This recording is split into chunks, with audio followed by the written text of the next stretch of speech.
Morning po. Morning po. Yes. And po, sumawa sa buhay namin. Patuloy na magiging good morning. Sa school natin. Ang po kayo sa Sunday School Room. Sa mga medyo tumatanda na, ay dito lang po tayo sa room. Ako? So sige po, kunin natin mga Bible. Pusan po natin dito po sa Isaiah chapter 6. Isaiah chapter 6, let's read verse number 8.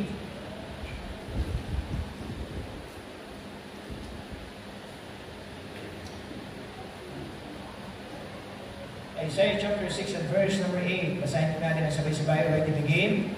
Also I heard the voice of the Lord saying, Whom shall I send? And who will go for us? Then said I, Here am I, send me. At lahat yung bukod, madalang, let's pray. Ang maraming Diyos na hila sa lahat. Kami po, O Diyos, ay nagpupuloy mo nagpapasalamat. Kasi yung mga pagkatiyaya ang pinagpapatuloy. Madalang po, O Diyos, sa buhay mo namin sa oras mo ito, patuloy po kami bigyan ng kasiyahan. Mga mula po sa buong salita.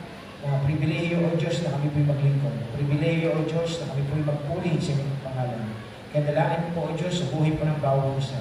Napatuloy po ang pumagitna po sa amin, po po maging sentro, na bagamat naman po mga kabigatan, mga karamdaman, makita po namin na kayo ang aming pag-asa, na kayo ang aming liwanag. Kadalahan po, Diyos, sa oras po nito, makita rin po namin ang mga sarili sa inyong pangharapan. Ito po ang dalangin sa pangalan ni Jesus. Amen. Amen. Let's be seated now. Pwede na po kayo po. So, once again, good morning. Salamat sa Diyos sa pagkatayo po rin magkasama-sama para po maglingkod sa ating Panginoon Diyos na po sa buhay po natin. May sinunod na ako dun sa group natin, Sister Tricia. Picture natin. Sabi niya dito, mahirap paniwalaang mahal mo ang Panginoon kung pagsabalan, di mo mabigyan ng panahon. So, naunawaan niyo po ba yan? Isipin, maraming mga tao nagsasabi, mahal nila ang Diyos, importante ang Diyos sa kanila, pero napakahirap paniwalaan. Na talagang mahal nila ang Panginoon. Kung pagsambalan, hindi nila mabigyan ng oras ng Diyos sa kanilang buhay. Sapagkat ang nagpapatunay mga kapatid, talagang mahal na nila ang Panginoon sa pamagitan po, hindi lang po sa pamagitan ng pananalita, hindi lang po sa pamagitan ng mabulaklak na pananalita, kundi ang nais ng Diyos yung ating presensya. Yung presensya natin na tayo lalapit, yung presensya natin na tayo aawit, yung presensya natin na tayo lalapit na manalangin sa Kanya at pagkikinig sa Kanya salita. Kaya sabi ng Panginoon, dapat patuloy mong patunayan ang pag-ibig mo sa Kanya sa pamamagitan po ng paglapit sa Panginoon. Dito mga kapatid, sa ating po nabasa in the book of Isaiah chapter 6 and verse number 8, meron isang lingkod ng Diyos dito na pangalan po ay si Isaiah. Nasabi na mga kapatid na sa kanyang buhay na siya po'y tumugon sa panawagan ng Panginoon. Na nakita niya ang pangangailangan, nakita niya na meron siyang dapat gawin. Anong sinagot niya Isaiah? Then said I, Here am I, send me. Andito po ako, Panginoon. Andito ako'y tutugon. At ako ay iyong ipadala. Ako ay iyong ihayo. Bakit kaya mga kapatid, sa buhay ni Isaiah, na sinabi niya, Yes, Lord, nandito ako. Kasi sometimes, karami ng mga tao, they say no to the Lord. Diba? Sabi nga mga kapatid, say no to drugs. Diba? Diba dapat yun eh. Dapat sabihin natin no dun sa mga hindi tama, sa mga bawal na gamot. Say yes to God. Kaya yung title ng ating topic or title ng ating message this morning is We Must Say Yes to the Lord. Dapat sabihin natin laging yes sa Diyos. Dapat lagi natin sabihin sa Panginoon, Lord, here am I, use my life. Dito ang buhay ko, gamitin mo ako. Dito ang buhay ko, magpapagamit ako sa iyo. Hindi man tayo perfecto, hindi man tayo sabihin natin, hindi natin mga may kakayanan. Pero sabi ng Diyos, ang kailangan na ng Diyos, makita mo yung pangangailangan. Kaya alam niyo ba mga kapatid, si Isaiah, ano po ang una niya nakita? Nakita niya ang Diyos. Kung nakita niya Isaiah, Panginoon, sabi po dito, Isaiah chapter 6 and verse number 1. Isaiah chapter 6 and verse number 1, In the year that King Uzziah died, I saw also the Lord sitting upon the throne. Pansinin niyo po mga kapatid ang pananalita ni Isaiah. Bakit nasabi ni Isaiah, Lord, use my life. Ito ang aking buhay, ipapagamit ko sa iyo. Bakit mga kapatid? Kasi una niyang nakita ang Diyos. Nasumpungan niya ang Panginoon sa kanyang buhay. Bakit tinasumpungan? Kasi siya nakikinig na salita ng Diyos.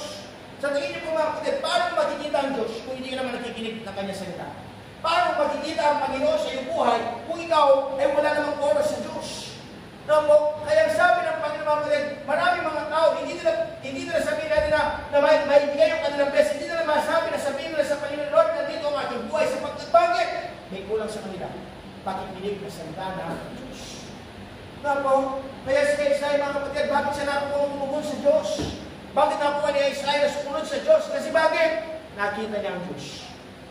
Sa buhay ko niya, tanungin ko po kayo, nakikita niyo po ba ang Diyos?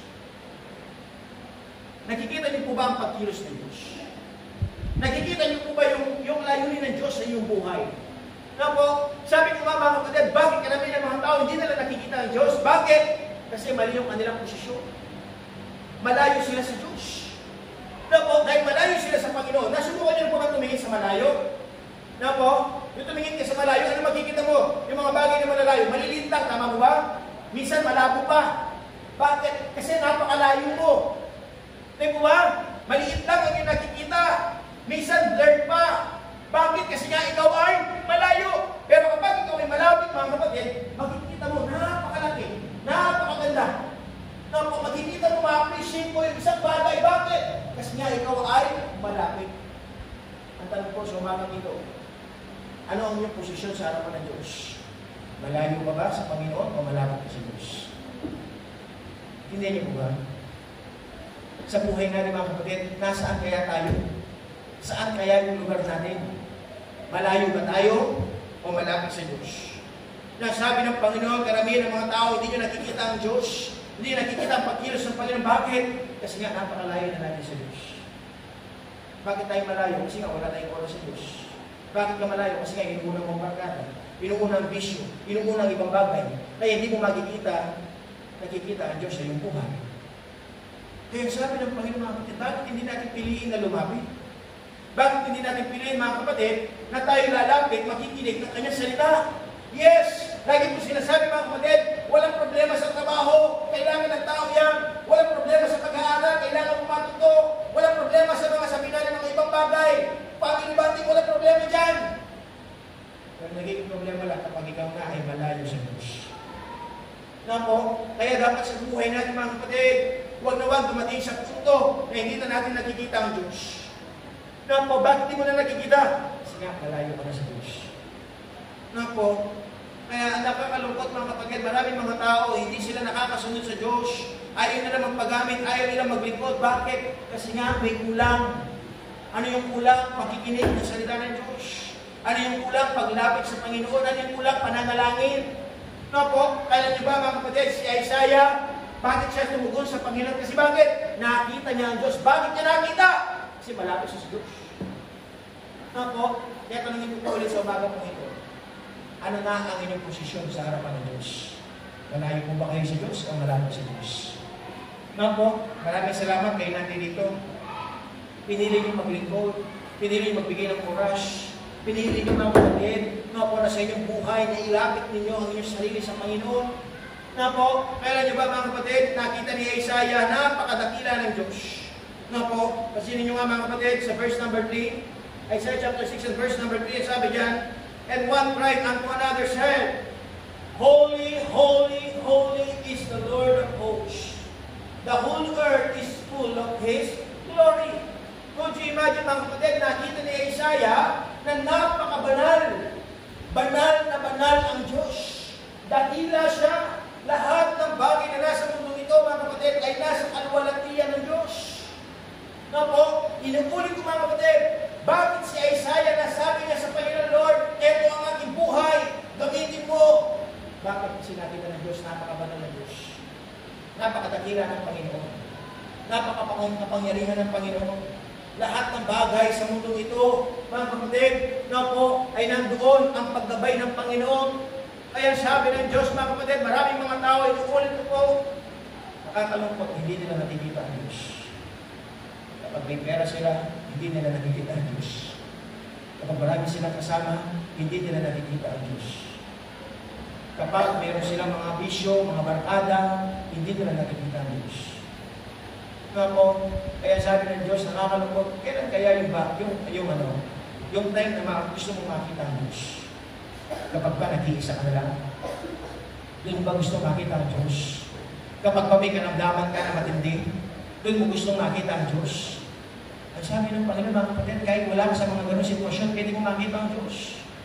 Ang kailangan mo lang gawin, patuloy ka lang sa iyong pagsamba, patuloy ka lang sa iyong paglapit, patuloy ka lang sa iyong pananalangin, patuloy ka lang sa iyong pagkikinig ng salita ng Diyos.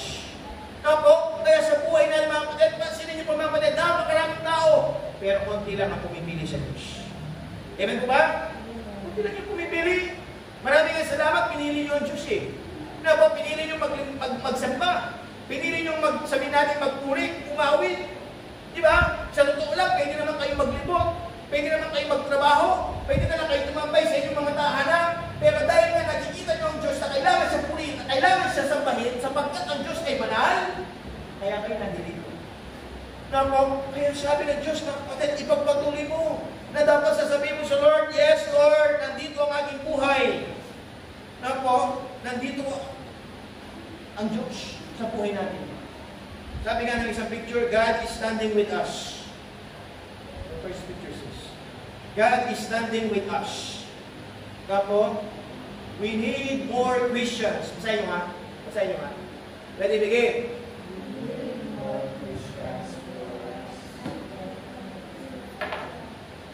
Sige po, diretso lang.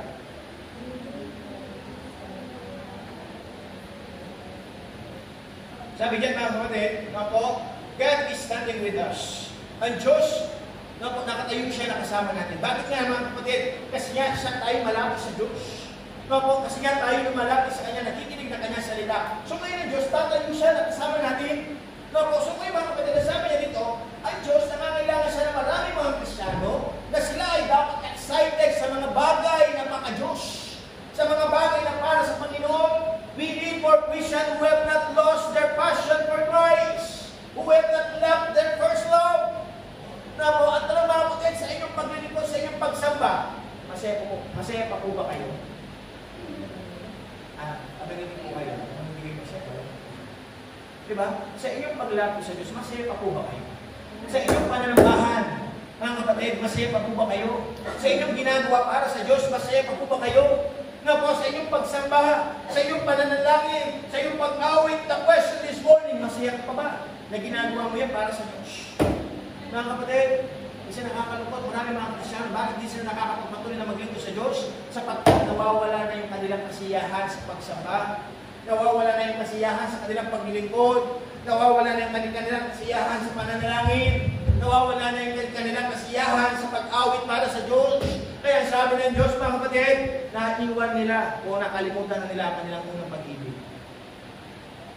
Sabi nga ng Diyos, mga kapatid, minahal ka ng Diyos. Binigyan ka ng pag-asa ng Panginoon.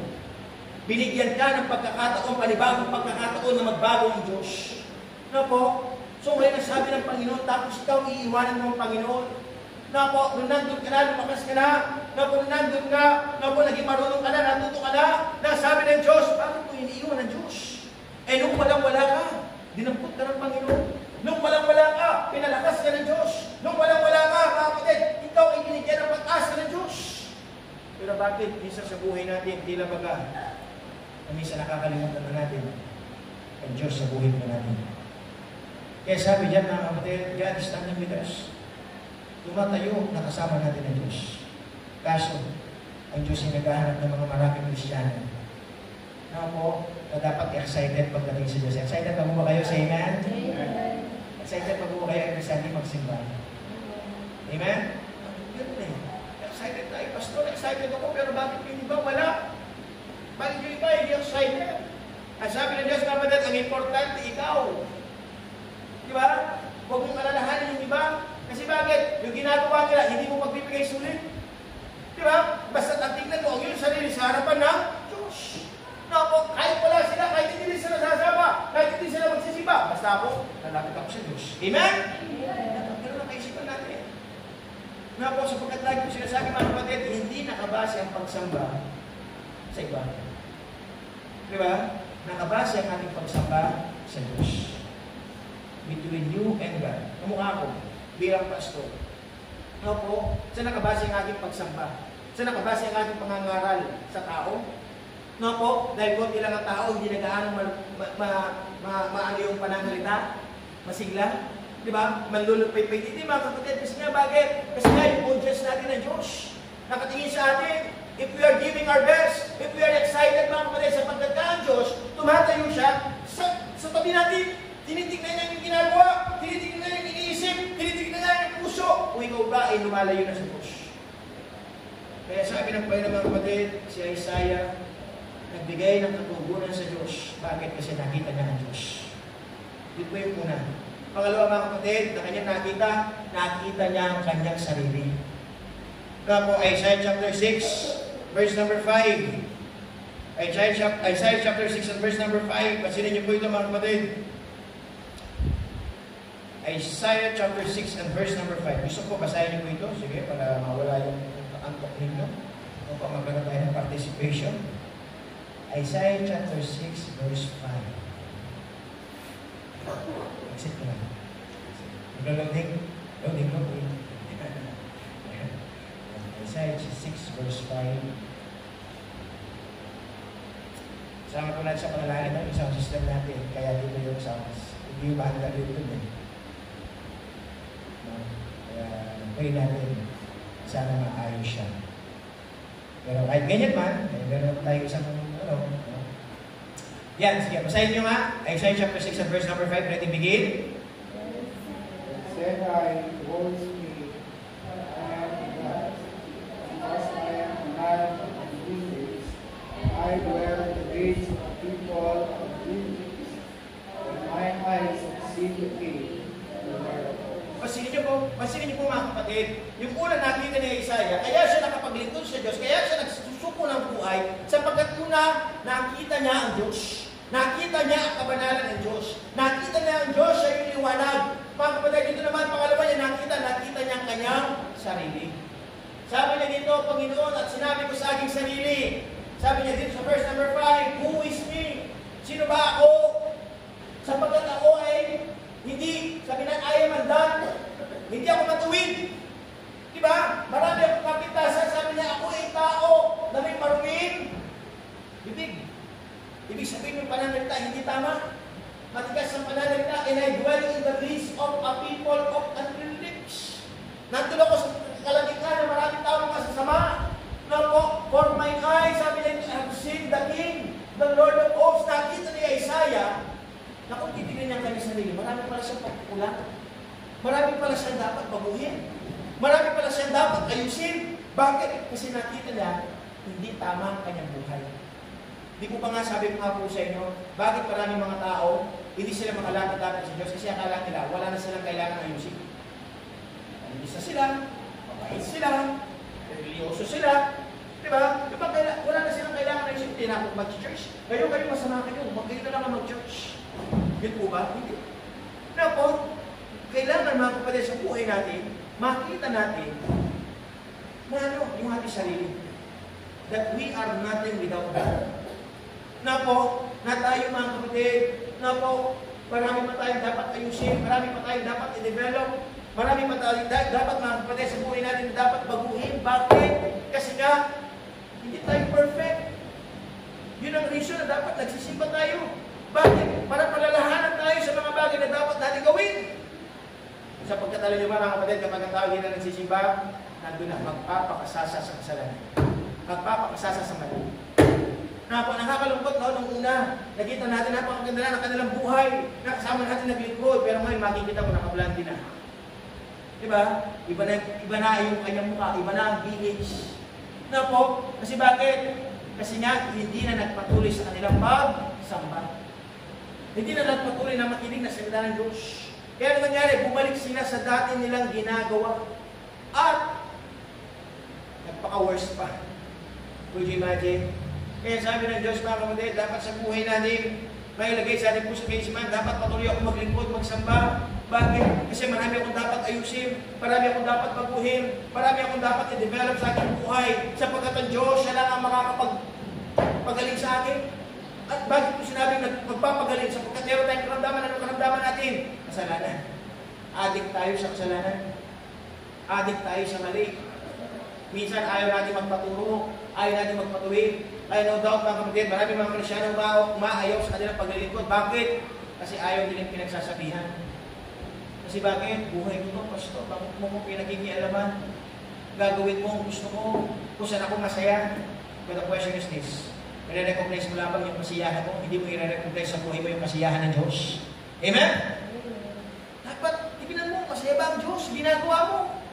Masaya ba ang Panginoon? Hindi ka nagbibigay ng oras. Masaya ba ang Diyos sa buhay mo? Hindi ka nagsisimba. Masaya ba ang Panginoon mga kapatid? Hindi mo inuuna siya sa iyong buhay. Tapos sinasabi mo, mahal mo ang Diyos, pero hindi mo nga mabigyan ng oras. Di ba? Kaya sabi ng Diyos, mga kapatid, kailangan makita mo yung sarili. Nakikita niyo po ba ang iyong sarili? Paano makikita ang iyong sarili sa pamagitan ng salamin? Tama ba? Pag tumingin ka sa salamin, Sister Kayla, pag tumingin ka sa salamin, di ba makita mo yung mukha mo? Meron mo dapat ayusin, kukunin mo yung powder, di ba? Ayusin mo yung buhok. Tama? Kung meron ka pa mga muta, tatanggalin mo. Di ba may salamin eh? Tama? At kung hindi maayos yung pananamit, ayusin mo rin. Kasi bakit nakikita mo sa salamin? Alam niyo ba mga kapatid, yun ang kailangan natin sa salamin? Alam niyo ba yung spiritual na salamin natin? Salita ng Diyos. Yung Bible. Kapag nakikinig kayo ng Word of God, makikita niyo yung sarili. Tapos, makikita niyo mga kapatid na meron kang dapat ayusin, meron kang dapat baguhin, meron kang dapat bitawan. Bakit? Kasi nga nakikita mo marami kang pagkakamali. Tayo mo ba yung maamin na marami na yung pagkakamali? Ako nga, bilang pastor, marami akong pagkakamali. Bakit kasi tao ako eh? Di ba? Pero mga iba, nagmamalis. Gusto ko wala akong mali. Sila yan. Di ba? Kaya nga sinasabi ko na nga ako nga, pastor eh. Meron pang pagkakamali, ikaw pa kaya. Di ba? Ano ibig sabihin? Nagbabasa na ako ng Bible, nalalangin na ako. Kasi bakit? Kasi nga, kailangan ma-recognize, marami ng pagkakamali. Meron kang dapat baguhin, meron kang dapat ayusin. Hindi tayo lahat accepted dito, lahat tayo. Kailangan natin makita ng ating sarili, Lord. Bakit ako kailangan lumapit sa iyo? Kasi una, nakita kita. Sabi ni Isaiah, nakita ko napakadakila mo. Nakita ko napaka-biyaya mo. Binibigyan mo ba ako ng buhay kahit naman ka sa aking ulo? Di ba? Kahit masaway tayo, kahit minsan, nakakalimutan natin siya. Di ba? At sabi ng Diyos, tingnan mo rin ang iyong sarili. Meron ka dapat baguhin, meron ka dapat ayusin. Kaya sabi ni Isaiah, mga kapatid, Lord, here am I, send me. Gamitin mo ang aking buhay. Maglilingkod ako na may katapatan. Nako, sabi nga ng ating pinag-aralan, mga kapatid, dapat paglingkuran mo ang Diyos, hindi sa gusto mo. Kasi hindi po mga kapatid, kung paglilingkuran mo ang Diyos sa gusto mo, natingin po ninyo, masisiyan kaya ang Diyos. Di ba ang tao iba-iba yung gusto niya? Tao ba? Kunwari, ulitin ko po mga kapatid, ito yung pananalita. Kung kayang paglilingkuran natin ang Diyos sa gusto natin, gusto ko, gusto mo, masisiyahan kaya ang Diyos. Kasi nga sabi ko nga, tayo bilang tao, iba-iba yung gusto natin. Kunwari na lang, ilagay na lang natin. Yung isa gusto niya, magsimba siya, magsisimba ako Monday, magsisimba ako Tuesday, magsisimba ako Saturday, magsisimba ako Friday. Diba? Isipin ko lang pagkakaisa. Amen? Kaya nga naglagay ang Diyos na pananalita niya, linggo. Unang araw ng isang linggo is Sunday. Diba? Maglingkod, magkatingkod, magpuri sa ating pangalan. Bakit? Kasi nga, yun ang gusto ng Diyos. Kung susundin natin ang ating mga gusto, wala tayo sa oras na ito.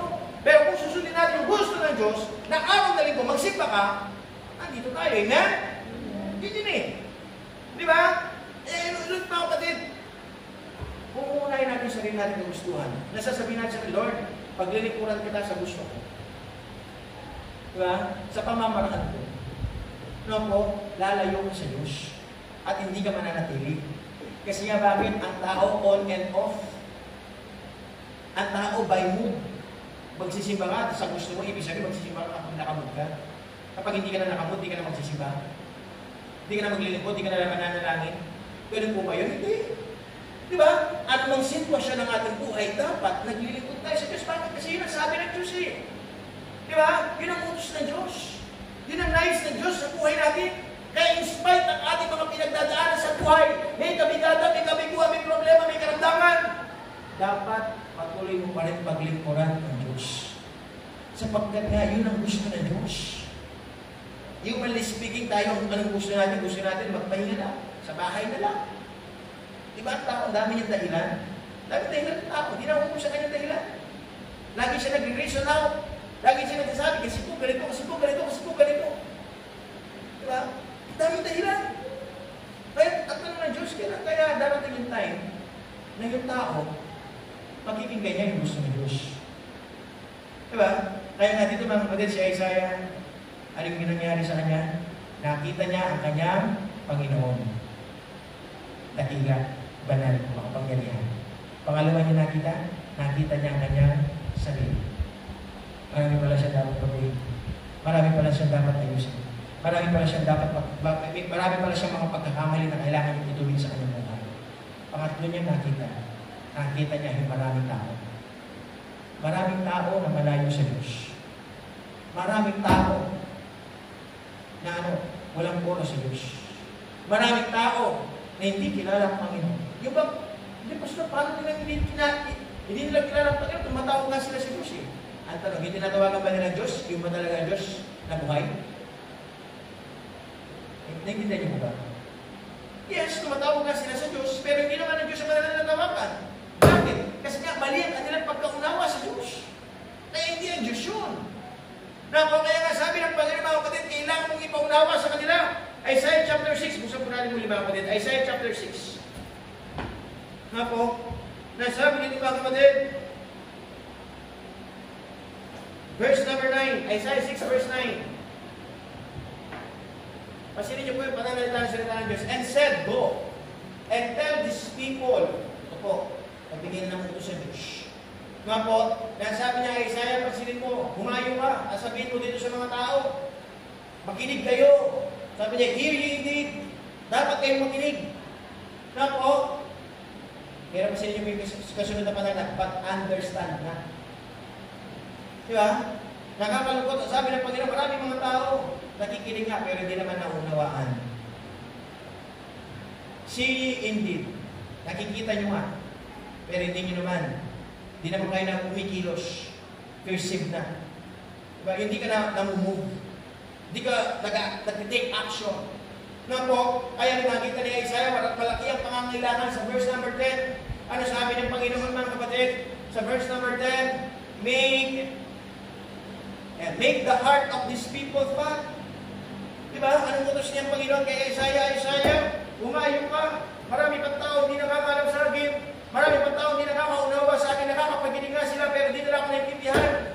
Nakikita nga sila pero hindi sila kumikilos.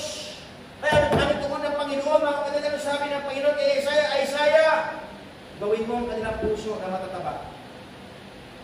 Anong matataba? Sa salita ng Diyos. Make their ears heavy and shut their eyes, lest they see with their eyes and hear with their ears and understand with their heart and converted and be healed. Kasi hindi po pananalita ng salita ng Diyos, mga kapatid, na kailangan na sabi ng Panginoon, tayo umayo, sabihin ng salita ng Diyos, sapagkat marami pang tao nangangailangan ng kanyang salita. Na po, marami pang tao hindi nakaabutan ng Ebanghelyo ng Diyos. Kaya anong kailangan natin gawin? Manatili tayo sa ating paglilingkod. Ang dami pa natin dapat akayin. Meron tayong mga mahal sa buhay, mga kapatid, mga kapamilya, mga kabarkada. Na po, sabi ng Panginoon, kailangan silang gumaling. Di ba nga, narinig niyo yung word na healed? Ano ibig sabihin gumaling? Bakit? May sakit sila. Ano yung sakit nila? Malayo sa Diyos. Ano yung sakit nila? Matigas sa kanilang puso sa Diyos. Ano yung sakit nila, mga kapatid? Nato sila, naghihingalo na sila. Bakit? Kasi nga, napakalayo nila sa Diyos. Kaya sabi ng Panginoon, kapatid, kailangan mo makita ang Diyos. Kailangan mo makita ang sarili. Kailangan mo rin makita. Mga kapatid, maraming tao ang nangangailangan ng salita ng Diyos. Yung isang picture says, stop looking. Stop looking. Ito po yung yung ginagawa ng ibang mga tao. Nga po, isang picture says, ibang mga tao naghahanap ng magaling na pastor. Naghahanap sila ng magandang simbahan. Naghahanap sila ng tinatawag na magandang church, Diba? Sige, basahin nyo nga. Basahin nyo nga. Ready, begin?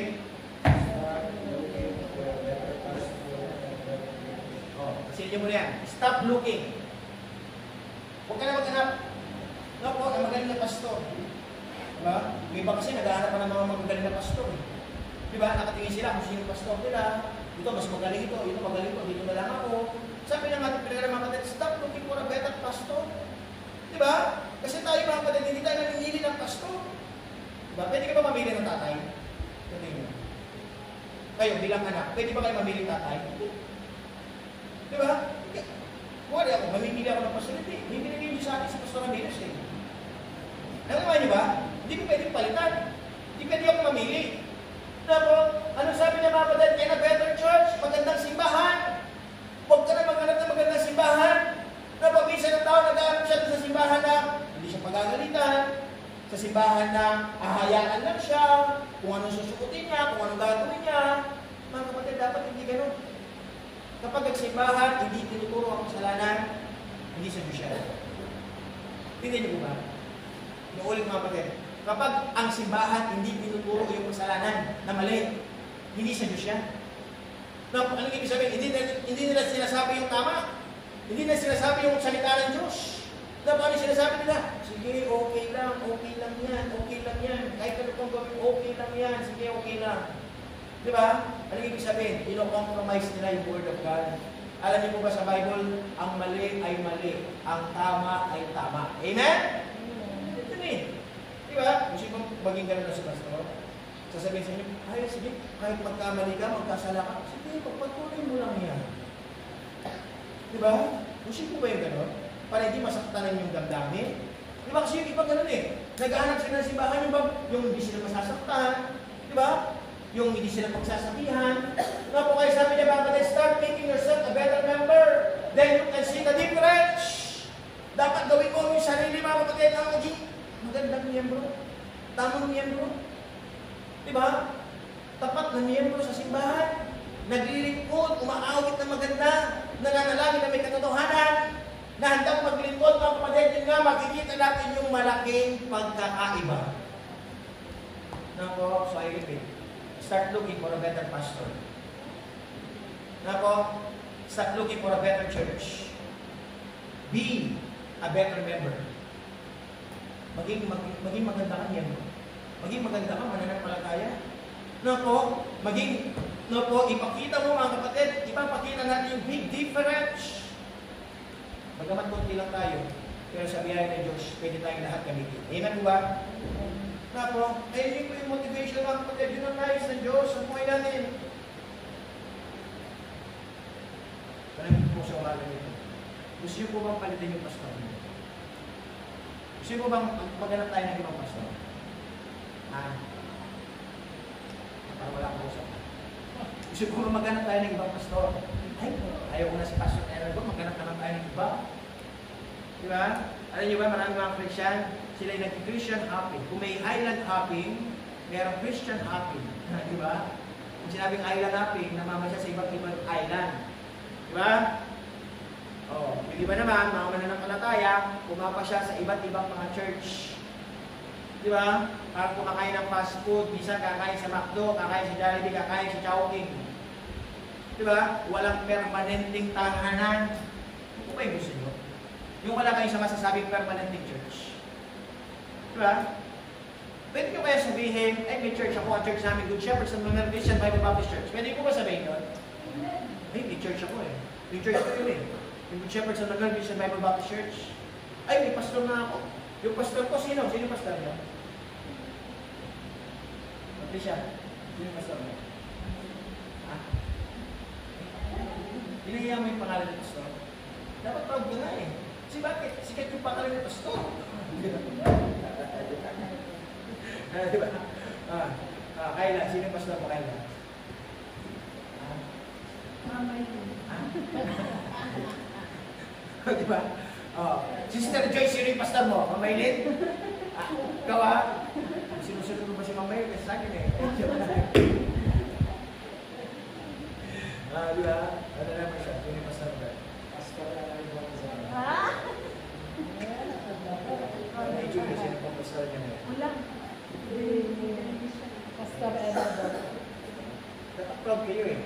Kunwari kapag pinanong kayo, ay, Christian ka, sino pastor mo? Yung pastor ko, doon na ang pastor ko. Di ba? Dapat proud kayo. Di ba? So, Zera, sino pastor mo, Zera? Ha? Ang pangalan ko? Ha? At sinasabi nyo eh, ang pangalan ko ng aking pastor, Pastor Airborne. Sitas. Ha? Era, no? Di ba? Tayo eh. Di ba? Ano yung pangalan ng church mo? Di ba? Sunod. Ano yung pangalan ng church mo? Ano yung pangalan ng church? Baka pangalan pa lang ng church natin, hindi nyo na alam. Alam, yung church ko, alam ko, Baptist Church. Ano ang pangalan? Yung complete name. Di ba? Ano yung complete name ng church natin? Alam niyo ba? Alam niyo ba? Ano yung pangalan? Sabay-sabay nga natin, go! Good Shepherd Christian Bible Baptist Church. Hindi ba nag-isip? Good Shepherd. Papasa? Bilya. Ay, hindi. Di ba? Shepherd good foot. Di ba? Baka dapat kita, di ba? Lapit-lapit lang namin yan eh. Kaso kaya pa yung name ng church natin is Good Shepherd sa Bible. Kasi po, naitayo siya sa San Juan. Hindi niyo po ba? Na po, yung name na Good Shepherd, galing po sa Bible yan. Na po, nasabi ni Jesus Christ, I am the Good Shepherd. Who is that Good Shepherd? Jesus Christ. Naintindihan po ba? Na po, kaya I expect mga kapatid, stop looking for a better pastor and a better church. Start making yourself a better member. Pwede ba maging mabuting member tayo? Amen? Amen. Magiging mabuting member kayo mga kapatid sa simpleng pamamaraan. Sa pag-a-attend lang ng church every Sunday. Amen. Di ba? Yung nagkikita ka, naglilingkod ka, di ba? Sa pamagitan lang ng pananalangin, sa pamagitan ng pagkanta, sa pamagitan ng pagbigay, you are showing yourself a better member. Diba? Ibig sabihin, you are supporting the church. You are supporting the ministry. Sinusuportahan mo yung gawain ng Diyos. Sinusuportahan mo mga kapatid, yung kagustuhan ng Diyos sa iyong buhay. Napo, kaya sabi ng ating pinag-aralan mga kapatid, napo, start looking. Napo, stop looking for a better pastor, a better church. Napo, making yourself a better member. To see the difference. Hindi ka mukha ng iba yung church natin. Iba sa church natin. Bakit? Kasi ministry. Pag sinabi ministry, hindi ministry. Di ba? Pag sinabi ministry, hindi lang nagpe-perform. Di ba? Kasi pastor magpapatawa. Tapos tatawa, ha! Ang simbahan hindi entertainment. Amen mo ba? Hindi tayo maglalagay ng ilaw dito na patay sindi. Di ba? Hindi naman tayo magdidisco. Hindi tayo magpapabiliko dito. Di ba?